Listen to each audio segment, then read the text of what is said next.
Hello students, welcome. Probability में आपका independent events के क्वेश्चन चल रहे थे। तो लास्ट लेक्चर में अपने इंडिपेंडेंट इवेंट के बहुत से क्वेश्चंस किए जो फॉर्मूला बेस्ड क्वेश्चन थे और डायरेक्टली जो फॉर्मूला यूज़ करके क्वेश्चन बन रहे थे, या फिर कोई दो इवेंट वो इंडिपेंडेंट है या नहीं है, इस टाइप के क्वेश्चन अपने किए थे। इंडिपेंडेंट के केस में एक बहुत इम्पॉर्टेंट क्वेश्चन जो ये मान के चलिए मोस्टली नेवी, एयरफोर्स और एनडी में पूछा जाता है, वो होता है एटलीस्ट। बहुत सारी इवेंट्स की होती है, उसमें एटलीस्ट वन का क्वेश्चन बहुत बार पूछा हुआ है।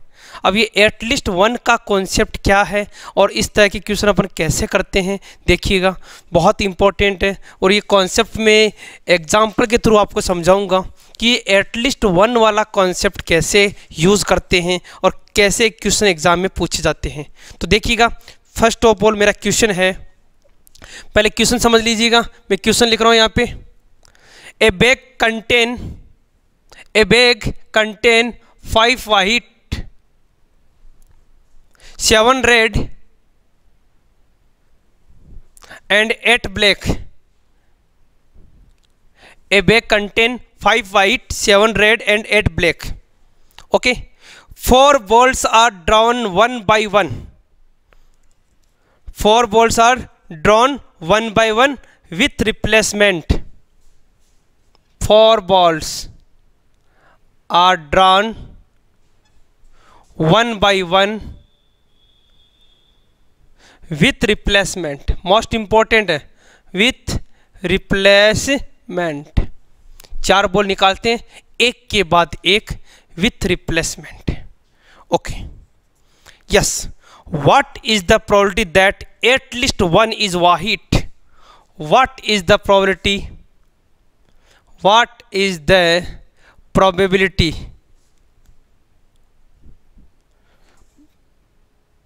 That at least one is white? ध्यान से समझिएगा बेटा, एट लीस्ट एक वाहिट। अब आप ऐसे बोल सकते हैं कि सर इसने पूछा कि कम से कम एक वाहिट, इसका मतलब एक वाहिट भी हो सकती है, 2 वाहिट भी हो सकती है, 3 भी हो सकती है और 4 भी वाहिट हो सकती है। तो अगर आप 4 इवेंट की बात कर रहे हैं तो 1 से लेके 4 तक आपकी वाइट हो सकती है। तो आप पहले तो एक वाइट निकालने की प्रोबेबिलिटी निकालेंगे, फिर 2 वाइट की, फिर 3 वाइट की, फिर 4 वाइट की निकालेंगे।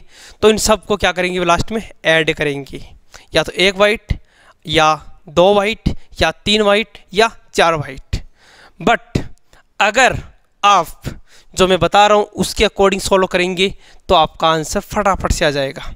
जब भी आपका एटलीस्ट वन का कंसेप्ट आता है, at least one white, at least one white का कॉन्सेप्ट है, तो आप हमेशा याद रखिएगा एटलीस्ट वन वाहिट के लिए आप 1 माइनस नो वाइट, बस। अब ऐसा क्यों भाई? क्योंकि आप देख रहे हैं कि जब चारों केस हैं जिसमें आप एटलीस्ट एक वाइट ले रहे हैं, 2 ले रहे हैं, 3 ले रहे हैं, 4 ले रहे हैं, उसमें एक केस ऐसा भी है कि कोई भी वाइट नहीं। तो अगर सारी प्रोबेबिलिटी की काउंट की जाए तो टोटल प्रोबेबिलिटी होती है हमेशा 1। अगर आप 4 बॉल निकालते हैं, एक के बाद एक निकालते हैं, इसका मतलब कोई भी वाइट नहीं, या 1 वाइट या 2 वाइट या 3 वाइट या 4 वाइट, इन सब प्रोबेबिलिटी का समीशन होता है 1। लेकिन इसने बोला एटलीस्ट 1 वाइट, इसका मतलब 9 वाइट वाला केस अपन माइनस कर देंगे तो आपका 1 वाला आंसर आ जाएगा, एटलीस्ट 1 वाला आंसर आ जाएगा। तो देखिएगा कैसे लिखेंगे इसको। तो 1 माइनस नो वाइट, इसका मतलब अगर मान लीजिए फर्स्ट है, इसको मैं ए से रिप्रेजेंट कर रहा हूँ, सेकंड है इसको मैं बी से रिप्रेजेंट कर रहा हूँ, सेकंड वाइट, थर्ड वाइट जो नहीं, थर्ड कंडीशन है इसको मैं सी से रिप्रेजेंट कर रहा हूँ और फोर्थ को मैं डी से रिप्रेजेंट कर रहा हूँ। तो इन चारों के ही वाइट नहीं होने को 1 में से माइनस कर देंगे तो एटलीस्ट 1 का कॉन्सेप्ट आ जाएगा। तो आप बोलेंगे 1 माइनस, पहले तो बताइए वाइट बॉल की प्रोबेबिलिटी क्या है। आप बोलेंगे वाइट बॉल निकालने का प्रोबेबिलिटी है आपका, वाइट कितनी है बेटा, टोटल 5, वाइट कितनी है 5, और टोटल कितना यहाँ पे, टोटल दिया हुआ है आपका वाइट रेड ब्लैक, ओके, ये बॉल्स है टोटल आपकी कितनी होगी 8 और 7 15 और 5 20, तो 5/20 मतलब 1/4। ए भी 1/4 होगा, बी है ये भी 1/4 होगा, क्यों भाई, क्योंकि विथ रिप्लेसमेंट है। सी भी 1/4 होगा और डी भी 1/4 होगा, चारों ही इवेंट 1/4 होंगे। अब ये बोला है कि एटलीस्ट 1 वाइट, तो मैं कहूँगा 1 minus no any white ball in 4 event, इसको अपन माइनस करेंगे। तो देखिएगा अगर पी ए का वैल्यू 1/4 है तो पी ए बार का कितना हो जाएगा, आप कहेंगे 3/4, तो ये हो गया 3/4 इंटू 3/4 इंटू 3/4 इंटू 3/4, आंसर हो गया 1 माइनस 1 सेकेंड 1 माइनस 3 3 जा 9 81/4 4 जा 16 और 16 का हो गया 256। इसको आप सिंप्लीफाई कर लेंगे और यही आपका एटलीस्ट 1 के केस में आंसर आ जाएगा। तो अगर आप इसको वैसे करते कि 1 वाइट या 2 वाइट या 3 वाइट या 4 वाइट, अगर आप ऐसे करके ऐड करते तो आपको बहुत टाइम कंज्यूम होता, बट अगर आप इसको फॉलो करेंगे तो आपका फटाफट से आंसर आ जाएगा। Okay student, yes. Second question देखिएगा, सेकंड क्वेश्चन है, ये आपके एनडीए क्वेश्चन एग्जाम में पूछा हुआ क्वेश्चन है। एनडीए 2018 में भी ऐसा क्वेश्चन आया था, 2019 में भी ऐसा क्वेश्चन आया था, और नेवी एयरफोर्स में बहुत बार ऐसे क्वेश्चन पूछे गए हैं। क्वेश्चन क्या है समझ लीजिएगा। A problem in mathematics is given to 3 student, एक क्वेश्चन है वो 3 स्टूडेंट को दिया जाता है, and the chance of solving it are 1/2 1/3 1/4। इन तीनों स्टूडेंट्स के वो प्रॉब्लम सॉल्व करने के जो चांस हैं वो 1/2 है, एक दूसरे के 1/3 है और थर्ड के 1/4 है। तीनों के अलग अलग चांसेज हैं प्रॉब्लम सॉल्व करने के। Okay, what is the probability that the problem is solved. इस बात की क्या प्रोबेबिलिटी होगी, क्या चांसेज होंगे कि प्रॉब्लम सॉल्व हो गई। तो आप इसको ऐसे बोलेंगे, आप इसको ऐसे समझेंगे कि सर ऐसा हो सकता है कि तीनों बच्चे इंडिविजुअली प्रॉब्लम सॉल्व कर रहे थे, ए ने सॉल्व कर ली, बी और सी ने नहीं की, तो भी प्रॉब्लम सॉल्व हो गई। या ऐसा हो सकता है कि ए ने सॉल्व नहीं की, बी ने सॉल्व कर ली और सी ने नहीं की। या ऐसा हो सकता है ए और बी दोनों ने सॉल्व नहीं की और सी ने सॉल्व कर ली। इन तीनों ही केस में आप देख रहे हैं प्रॉब्लम विल बी सॉल्व्ड। या ऐसा हो सकता है ए और बी दोनों ने सॉल्व कर ली हो, सी ने नहीं की हो, या बी और सी ने कर ली, ए ने नहीं की हो, या ए और सी ने कर ली, बी ने नहीं की हो। या ऐसा हो सकता है तीनों ने ही प्रॉब्लम सॉल्व कर ली। तो इस तरह के सारे केसेस को आप क्या करेंगे, ऐड करेंगे, यही करेंगे। क्यों, क्योंकि बोला what is the probability that the problem will be solved, problem solve हो गई। इसका मतलब ऐसे अगर मैं इंडिविजुअली बताऊं तो आप ऐसे बोले, समझे, मान लो ए ने सॉल्व कर ली, बी ने सॉल्व कर ली, सी ने सॉल्व कर ली, तीनों ने इंडिविजुअली सॉल्व कर ली। या ऐसा हो सकता है ए ने सॉल्व नहीं की, बी ने नहीं की और सी ने कर ली, that is result finally problem will be solved. ऐसा हो सकता है ए ने नहीं की, बी ने कर ली और सी ने नहीं की। या ऐसा हो सकता है ए ने कर ली, बी ने नहीं की या सी ने नहीं की। इन सब केसेस में देख रहे हैं प्रॉब्लम सोल्व हो रही है, यहाँ भी हो रही, यहाँ भी हो रही, यहाँ भी हो रही, यहाँ भी हो रही है। या ऐसा हो सकता है ए और बी दो ने कर ली, सी ने नहीं की, या ए ने नहीं की और बी और सी ने कर ली। या ऐसा हो सकता है कि ए और सी ने कर ली, बी ने सॉल्व नहीं की। तो आप देख रहे हैं 1 2 3 4 5 6 7 ये 7 केस हैं जिनमें प्रॉब्लम सोल्व हो रही है। सिर्फ एक केस बचा है, कौन सा, ये बी और सी तीनों ने सॉल्व नहीं की। आप कहेंगे सर इन सारों का जो समीशन है वो प्रोबेबिलिटी कितनी है 1, फाइनल प्रोबेबिलिटी कितनी है 1। तो ऐसा कर लो ना, ऐसा कर लो कि 1 में से वो प्रोबेबिलिटी माइनस कर दो जब तीनों ने ही सॉल्व नहीं की, तीनों ने ही सॉल्व नहीं की, उसको 1 में से माइनस कर दो, आपका आंसर आ जाएगा। आप कहेंगे ऐसा करेंगे मतलब प्रोबेबिलिटी ए ने भी सॉल्व नहीं की एंड बी ने भी सॉल्व नहीं की एंड सी ने भी सॉल्व नहीं की। अगर इसको 1 में से माइनस कर देंगे तो प्रॉब्लम विल बी सॉल्वड, या एटलीस्ट एक ने प्रॉब्लम सॉल्व कर ली। इन दोनों बातों का एक ही मतलब आ रहा है, पढ़ के देख लो इस क्वेश्चन को। What is the probability that the problem will B solved, मतलब प्रॉब्लम सॉल्व हो गई, इसका मतलब एटलीस्ट एक ने प्रॉब्लम सॉल्व करी है तभी प्रॉब्लम सॉल्व हुई है। तो इसका कॉन्सेप्ट क्या रहेगा, 1 minus the problem not be solved by any one.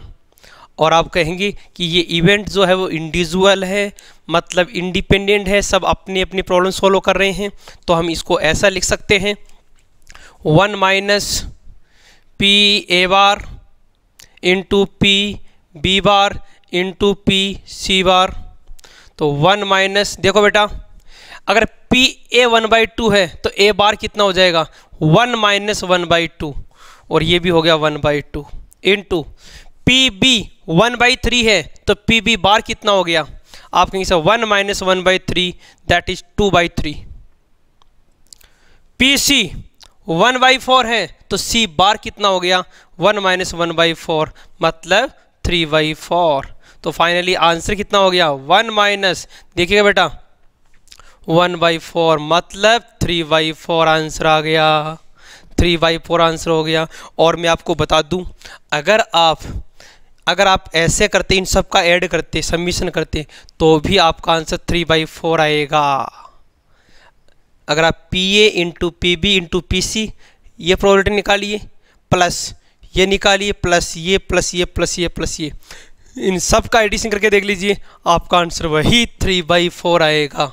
But आपको जब भी ऐसा कॉन्सेप्ट आता है एटलीस्ट 1 वाला, तो आप इसी मेथड को फॉलो करेंगे, 1 minus no 1 B solve the problem. Okay, yes. Next question है A can solve 90% of problem given in a book, B can solve 70%। What is the probability that at least one of them will solve the problem selected at random from the book? बहुत easy question है।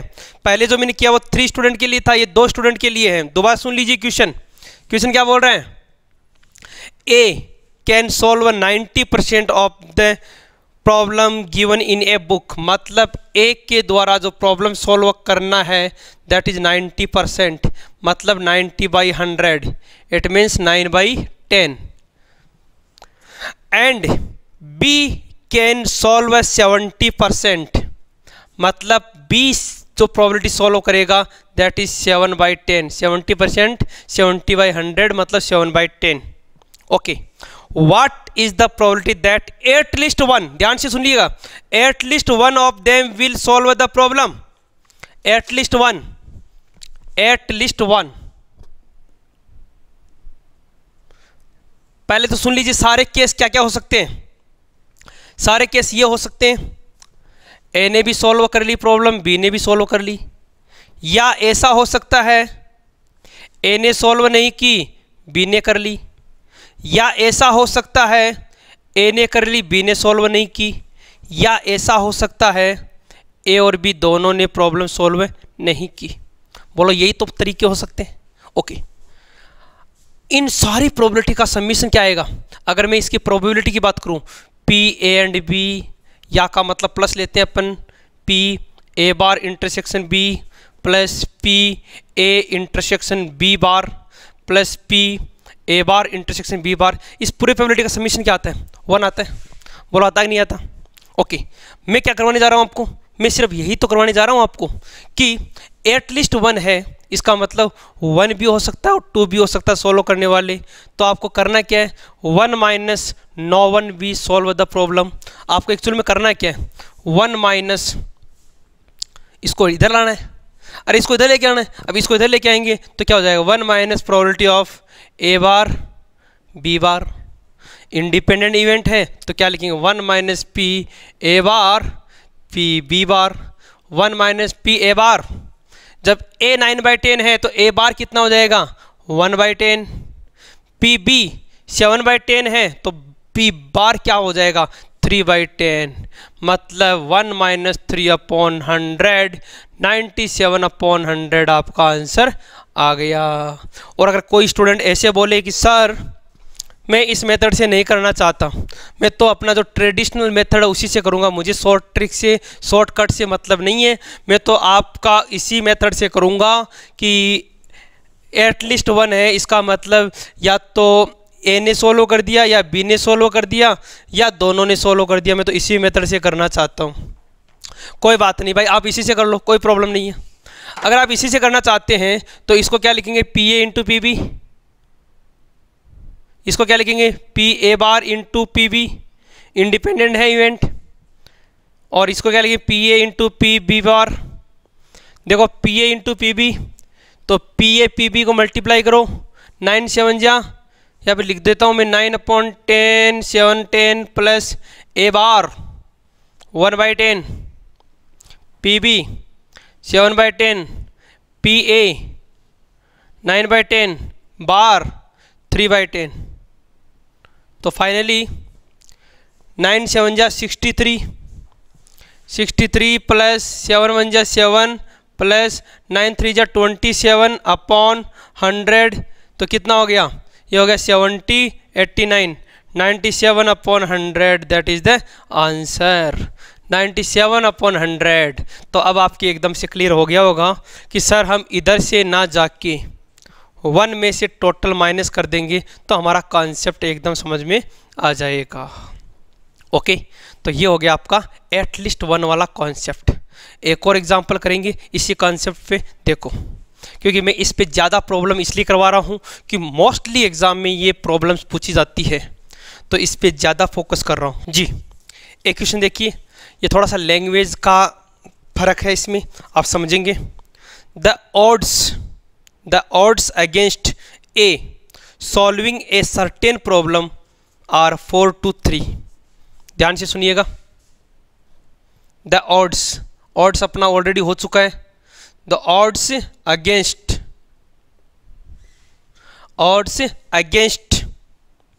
a solving a problem 4 to 3 and the odds in favor, ये against था, ये favour है, in favour of be solving the same problem that is 7 to 5। find the probability that the problem will be solved। आगे वही है, find the probability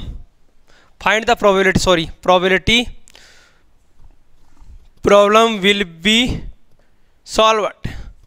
yes sir, बहुत अच्छा, वही कॉन्सेप्ट, वही पुराना कॉन्सेप्ट, प्रॉब्लम सोल्व हो गई साहब। इसका मतलब या तो ए ने कर ली या बी ने कर ली या दोनों ने कर ली, तो आप क्या कहेंगे, 1 माइनस दोनों ने नहीं की, सीधा सा कॉन्सेप्ट है। आप बोलेंगे सर यहाँ प्रोबेबिलिटी कहाँ है, ये तो ओड्स गिवन है। अरे ओड्स से प्रोबेबिलिटी निकाल सकते हैं, कैसे, देखो प्रोबेबिलिटी ऑफ ए, अरे इसने प्रॉब्लम सोल्व करी, उसके अगेंस्ट में रेशियो है 4:3, इसका मतलब ये सोल्व नहीं करने का और ये सोल्व करने का, क्यों अगेंस्ट बोला है, इसलिए ऊपर तो आएगा 3 अपॉन दोनों का समीशन 7।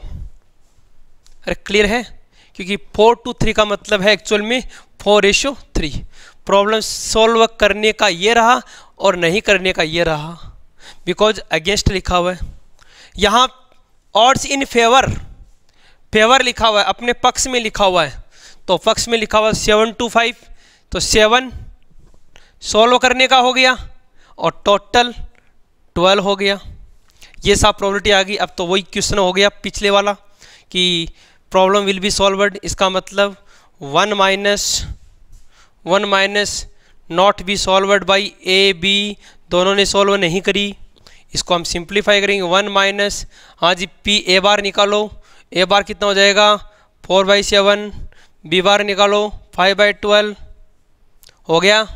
सिंप्लीफाई कर लीजिए 1 माइनस 5/21 मतलब 16/21 is the answer.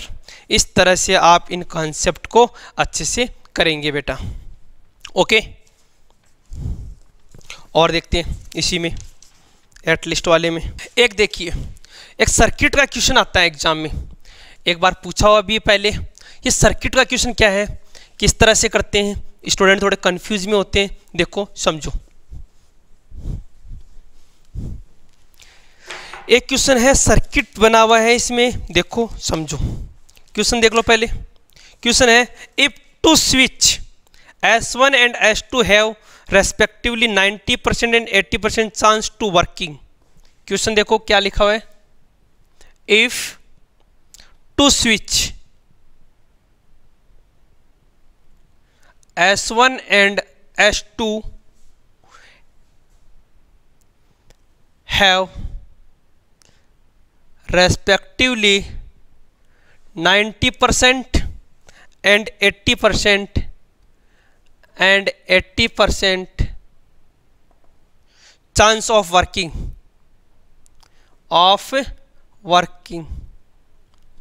chance of working, find the probability each of following circuit will work, find the probability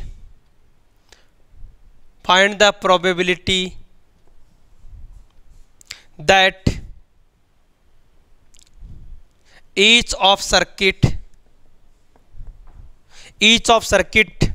will work। अब सर्किट बने हुए हैं, ध्यान से देखिएगा, यहाँ सर्किट बने हुए हैं, मैं सर्किट बना देता हूँ, डायग्राम बना देता हूँ। यहाँ पे एक सर्किट तो बना हुआ है इस तरह से, एक सर्किट तो इस तरह बना हुआ है बेटा, ध्यान से देखिएगा। यहाँ बैटरी लगी हुई है, ये लैंप लगा हुआ है,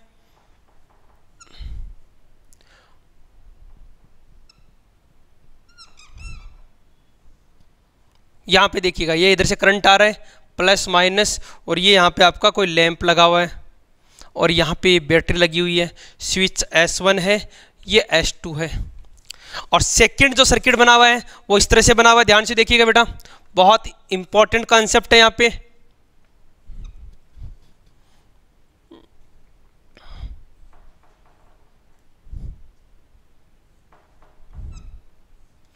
बहुत अच्छे से समझिएगा बेटा, प्लस माइनस। अब कई बार तो बच्चे क्या करते हैं, ऐसे डायग्राम देखते ही छोड़ के आ जाते हैं एग्जाम में, लेकिन क्वेश्चन आसान है, देखिएगा समझो। एक्चुअल में क्या लिखा हुआ है कि if two switches S1 S2 have respectively 90% and 80% chance to working, मतलब प्रोबेबिलिटी ऑफ S1 आपको 90% गिवन है। अब 90% का मतलब 9/10 हो गया, और प्रोबेबिलिटी ऑफ S2 ये आपका 80% है, मतलब 8/10 हो गया। Okay, find the probability that each of circuit will work. अगर सारे सर्किट वर्क कर रहे हैं, इस वाले डायग्राम की बात कर रहे हैं, सारे सर्किट वर्क कर रहे हैं, सारे each of circuit will work, sorry ये पूरा सर्किट वर्क कर रहा है, सॉरी सर्किट वर्क कर रहा है। अब ये सर्किट वर्क कब करेगा, जब ये वाला स्विच भी बंद होगा, मतलब यहाँ से कनेक्ट होगा, ये वाला सर्किट भी कनेक्ट होगा, ये भी कनेक्ट होगा। तो आप क्या लिखेंगे, if S1 and S2 both are work then circuit will be working. तो आप बोलेंगे सर सर्किट वर्क तभी करेगा जब S1 S2 दोनों वर्क करते हैं। इसका मतलब S1 एंड S2 वर्क करें, S1 एंड S2 वर्क करें, तो आप बोलेंगे इसका मतलब आप ऐसा बोलना चाह रहे हैं probability of S1 and S2 ये दोनों वर्क करनी चाहिए, और S1 एंड S2 आपको निकालना है, इंडिपेंडेंट है दोनों। इसका मतलब इसको हम लिख सकते हैं PS1 इंटू PS2, तो S1 कितना दिया हुआ है 9/10, S2 कितना दिया हुआ है 8/10। कुछ नहीं करना, सिर्फ मल्टीप्लाई करना है, 72/100 आंसर हो गया। बताइए कोई टफ है क्या? डायरेक्टली आपको मल्टीप्लाई करना था और मल्टीप्लाई आप कर देंगे तो आपका आंसर आ जाएगा। कि ये पूरा सर्किट तब वर्क करेगा जब फर्स्ट एंड सेकंड दोनों वर्क करेंगे। और फर्स्ट और सेकंड वर्क कब करेंगे? जब दोनों यहाँ से कनेक्ट होंगे। इसका मतलब S1 एंड S2 दोनों वर्क करने चाहिए। एंड के लिए इंटरसेक्शन इंडिपेंडेंट इवेंट है, इसलिए दोनों का मल्टीप्लाई कर दिया। ओके, एक और देखिए जो नेक्स्ट वाला है। जो नेक्स्ट वाला डायग्राम है इसमें देखो क्या लिखा हुआ है। नेक्स्ट वाले डायग्राम में लिखा हुआ है कि ये वाला सर्किट कब वर्क करेगा। आप बोलेंगे सर अगर ये S1 यहाँ पे कनेक्ट हो जाए तो भी यहाँ से करंट फ्लो हो जाएगा, या S2 क्लोज हो जाए तो भी वर्क करेगा, या S1 S2 दोनों वर्क करें तो भी हो सकता है। तो क्या क्या केस बोले मैंने? S1 करे S2 नहीं करे तो भी काम चल जाएगा, सर्किट वर्क करेगा। S2 काम करे S1 नहीं करे तो भी चल जाएगा। S1 S2 दोनों करे तो भी चल जाएगा। तो आप बोलेंगे सर इससे बेटर है आप ऐसा निकाल लो 1 माइनस ना तो S1 वर्क करे और ना S2 वर्क करे। क्यों? क्योंकि तीनों केस ऐड करने से बेटर है 1 माइनस दोनों ही वर्क नहीं कर रहे। आप बोलेंगे okay 1 minus PS1 into PS2, 1 minus S1 sorry bar है यहाँ पे S1 गिवन था आपको 9/10, तो बार कितना हो जाएगा 1/10। ये 8/10 तो 2/10, मतलब आंसर हो गया 1 माइनस 2/100, मतलब 98/100। आंसर कितना हो गया 98/100। तो इस तरह से आप सिंप्लीफाई कर सकते हैं। ओके, एक और छोटा सा क्वेश्चन ले लेते हैं सर्किट का। देखो क्वेश्चन है what is the probability that series circuit S1 S2 S3 with probability 1/3 1/2 3/4 respectively.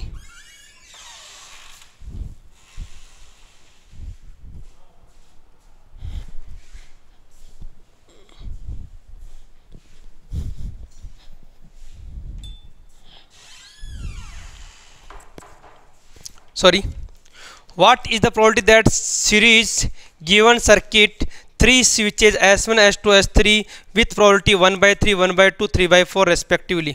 देखिएगा क्वेश्चन क्या है कि यहाँ पे इस तरह से एक सर्किट बना हुआ है, अगेन वही बैटरी लैंप, और यहाँ पे स्विचेज बने हुए हैं S1 S2 S3। इधर से करंट फ्लो हो रहा है प्लस माइनस, और इस तरह से यहाँ पे S1 S2 S3 स्विचेस लगे हुए हैं। लिखा हुआ है S1 S2 S3 the probabilities are 1/3, मतलब S1 का जो प्रोबेबिलिटी है वो है 1/3, S2 का जो प्रोबेबिलिटी दैट इज 1/2, और S3 का जो प्रोबेबिलिटी है that is 3/4। Of functioning will work, function work करना चाहिए, सर्किट काम करना चाहिए। आप कहेंगे सर सर्किट काम तभी करेगा then S1 and S2 and S3 are connected, सब कनेक्ट होंगे। इट मीन्स आप एक्चुअल में क्या निकालना चाहते हैं, S1 and S2 and S3 तीनों प्रॉपर वर्क करने चाहिए और इंडिविजुअल है, इंडिपेंडेंट है। ऐसा तो है नहीं कि S1 चल रहा है तो S2 नहीं चलेगा, S2 चल रहा है S1 चले, किसी पे डिपेंड नहीं है। तो आप डायरेक्टली क्या लिख देंगे PS1 into PS2 into PS3, तो S1 हो गया 1/3 1/2 3/4, तो आंसर हो गया 1/8। तो इस तरह अगर डायग्राम का क्वेश्चन आता है, सर्किट का क्वेश्चन आता है, तो एग्जाम में कहीं डरना नहीं है कि ये कैसे हो गया और कैसे करना है। आपको डायरेक्टली इसी मेथड से सिंप्लीफाई करना होगा। ओके बेटा, यस आगे चलते हैं, एक और क्वेश्चन लेते हैं। देखो yes, next question, probability of solving a specify problem independently by A and B that are 1/2 1/3। ये आपके NCERT का क्वेश्चन है और इम्पॉर्टेंट है, दोबारा सुन लीजिएगा क्वेश्चन क्या है।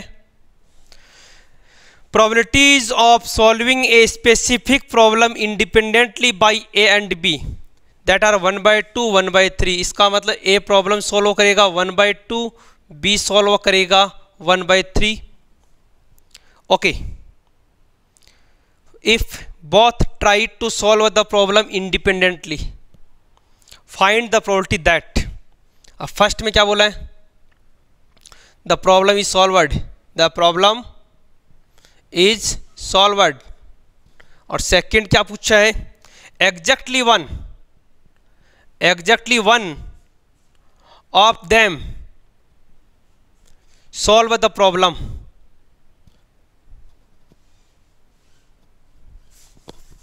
ध्यान से सुनिएगा क्वेश्चन को।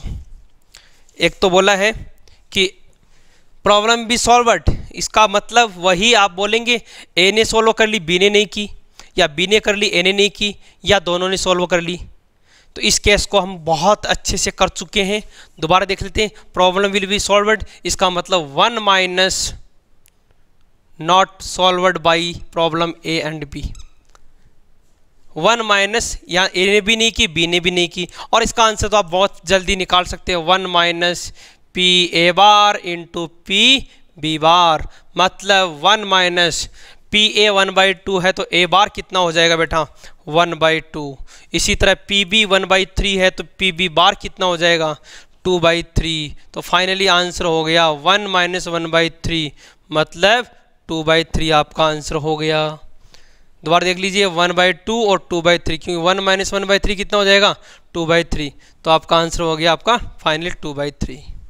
यहाँ बोल रहा है एग्जैक्टली 1, इसका मतलब क्या बोलेंगे, इसका मतलब ये बोलेंगे कि अगर प्रॉब्लम ए ने सॉल्व कर ली तो बी ने नहीं की, या ए ने सॉल्व कर नहीं की तो बी ने कर ली। एग्जैक्टली 1 तो यही होता है जब दोनों इंडिविजुअली सॉल्व कर रहे हैं, या तो ऐसा हुआ होगा या ऐसा हुआ होगा। अब प्रोबेबिलिटी के केस में पी ए बी बार और का मतलब plus P A bar B, individual है इंडिपेंडेंट है, क्या लिखेंगे P A into P B bar plus P A bar into P B, यही करेंगे। आप बोलेंगे सर पी ए का वैल्यू गिवन है 1/2, पी बी बार 1 माइनस 1/3 कितना हो गया 2/3, plus P A bar A minus 1/2 और पी बी 1/3, फाइनली कितना हो गया, या डायरेक्ट कर लो 2/6 प्लस 1/6 मतलब 3/6, आंसर हो गया 1/2। और अगर इसमें थर्ड केस ऐसे पूछ लेते no one will be solve the problem, किसी ने भी सॉल्व नहीं की, तो आप बोलेंगे no one will be solve the problem, मतलब पी ए बार और बी बार निकालना है। तो इस तरह के केसेज आपको अलग अलग पूछ सकते हैं, और ये सारे के सारे केसेज इंडिपेंडेंट इवेंट से रिलेटेड है। तो ये आपके समझ में आ गया होगा बेटा, ठीक है। तो आगे वाला जो लेक्चर है उसमें अपन करेंगे बेज थ्योरम और प्रोबेबिलिटी डिस्ट्रीब्यूशन। थैंक यू, जय हिंद, जय भारत।